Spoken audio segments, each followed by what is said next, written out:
We're going to be moving a couple loads of hives out to Tupelo tonight.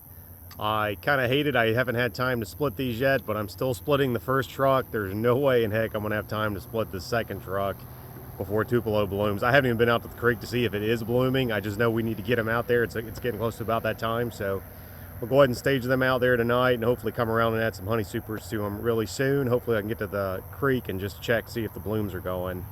But if we don't get this done, I'm scared by the time we start caging queens here next week that I'm just going to totally miss my Tupelo crop. So hopefully we can get this done and get back splitting.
All right, so these two large trees here, these are Tupelo trees. I'm out here on the creek trying to see if they're blooming. I see some small balls started, but they're not that large yet.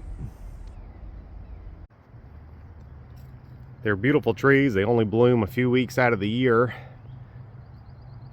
and you have to really time it right to get a honey crop off of them.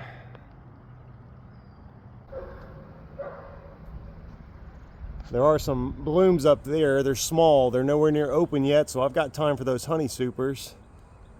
That's about as high as I can get up in this tree. The blooms are only at the tip top. I've climbed up about as high as I can get, but you can see there'll be small balls. They'll eventually have some pistons all over them that'll produce the nectar. But so we've still got a little time, thank goodness, for it blooms. But that is a fantastic honey right there. All right, here we go. Found one on a low-hanging branch. That is the start of a Tupelo bloom right there.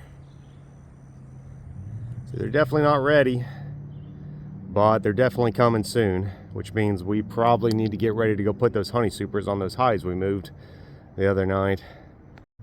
I come out here to the creek every year to look for the Tupelo blooms. Some people think you can only make Tupelo in Weewa-Hitchka. Some people just call it Weewa because it's obviously a mouthful. We make some really fantastic Tupelo right here off Holmes Creek in Vernon.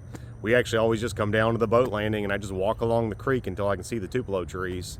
Tupelo, if you want to do it properly, you actually have to send it off to a lab and have it analyzed. We have our state bee inspector come to the honey farm every year after we're done barreling the Tupelo up. They'll pull a sample from the drum, they'll send it to the lab in Gainesville, they'll take a drop of that honey and they'll count the individual pollen grains under a microscope, and as long as it's 51% Tupelo pollen or greater, you can legally sell it as Tupelo. We usually get something in the 60 percentile range here, which I'm pretty happy with. There are some people that want a higher content, but I'm really happy. We've gotten a lot of compliments on our Tupelo, and Tupelo is extremely valuable because it has a lower glycemic index, so if someone's pre-diabetic, it's not going to spike their blood sugar quite as quickly. It also doesn't crystallize as quickly as wildflower. It will crystallize over time, and that's usually just because you can't really make 100% Tupelo crop. There's always going to be other flowers blooming that the bees are going to, want to get. You just have to have really strong hives, put on honey supers as soon as you see those blooms about to open up, And then as soon as you see a large percentage of the blooms have fallen off, and I'll come out here like every week and check, see when the blooms have dropped. You pull the honey off and you extract it really quickly. And you have to do it before it gets watered down by other honey sources in this area, which like privet and gallberry are really major flows here happening around the same time as Tupelo. So it's iffy, you don't always make it, but the nice thing is it doesn't crystallize so quickly, so you can sit on it for a long time, and it's about double the value of our standard wildflower honey here.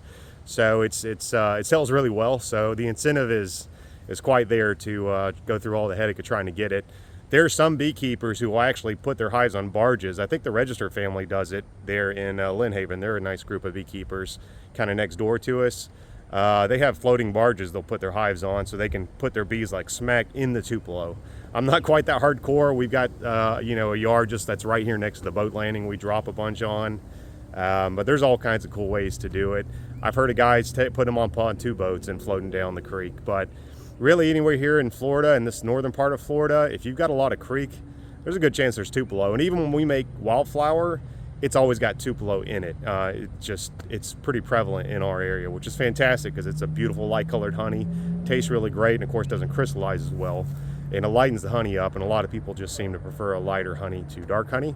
But that's what I'm just out here doing, checking. So we're not quite ready to put supers on from what I can see, but I gotta get ready. I need to go through those hives and make sure they're, they don't have high mite levels, make sure they're clean right and they're strong, and just get the honey supers prepped, because it happens like super fast, and if you're late, you'll miss out on a ton of money. Here's a young Tupelo bloom. We're actually checking out a new location to put hives on for Tupelo, and I wasn't sure if this swamp out here was going to have any, but actually a lot of these trees you're seeing out there, some of those are cypress, but a lot of them are Tupelo. It took a while to find the blooms because they're so young, but that's definitely Tupelo, which means we're going to have to move more hives out here, see if we can't increase our Tupelo production this year. So this here's a Tupelo tree. You can see there's just tons out here. They almost kind of look like cypress trees to me, but you can see here's the cypress. It's got a totally different type of leaf on it, and the bark is just a little more, I don't know, it's kind of cracked almost. So it is different. I wasn't sure because I'm still not an expert on spotting the Tupelo, but yeah, actually now that we found this one tree with blooms on it, I can see this area is slam full of Tupelo trees. So we're going to try to bring in some more hives here ASAP, because this could really increase our Tupelo production. This is really, really exciting.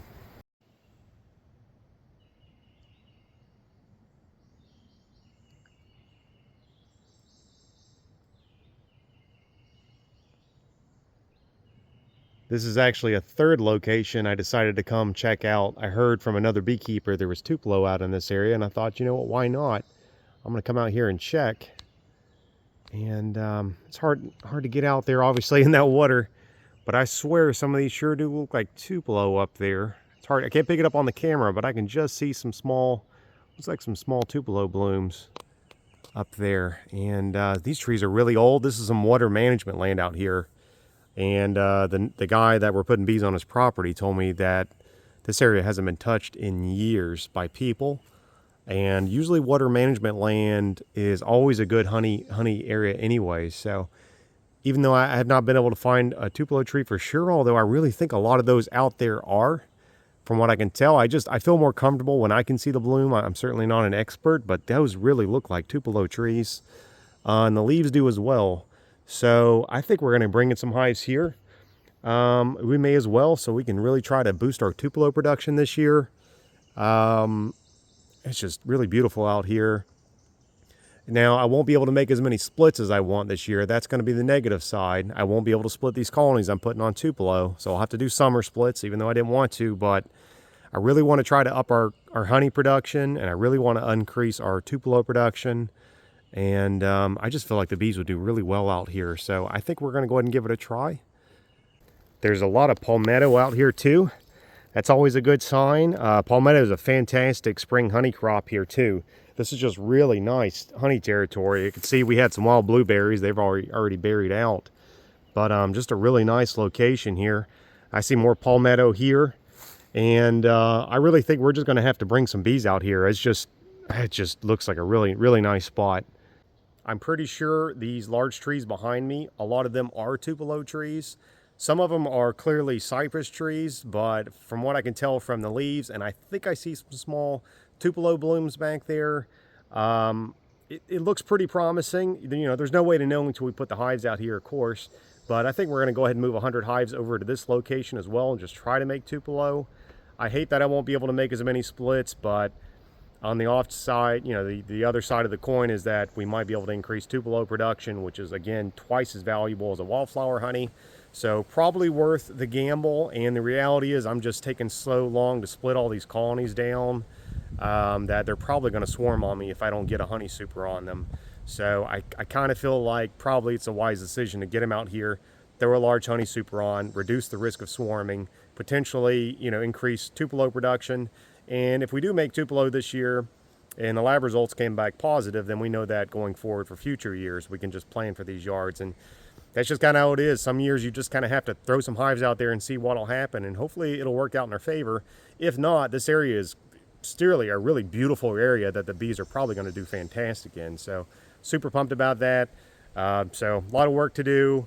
We're going to start moving some hives out tonight and probably over the next couple of nights. And then we're just going to focus on caging queens until we get everybody's order out for the week of the 15th. And that's what's going on. It's going to be pretty hectic, but that spring, everything's going really great. So I'm pretty pumped. And I'll talk to you guys soon. Thanks.